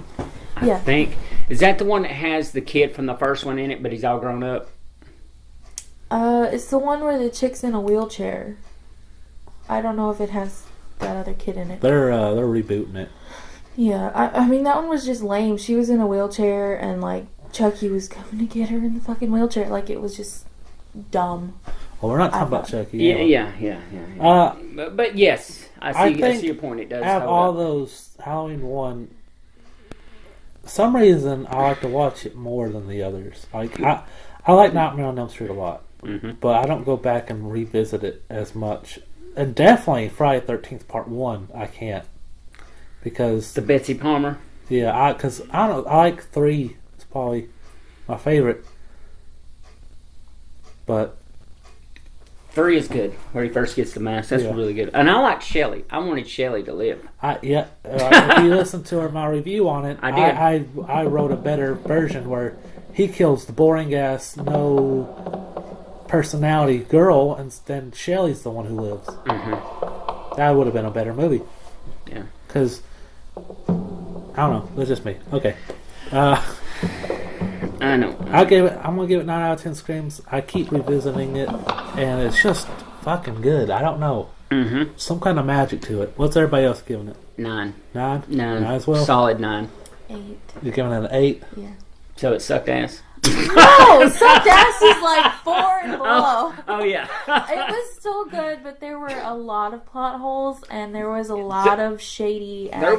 There was some of that. Only Yes. like 1 to 2 bad actors. I thought everybody else did fine. Bob sucked.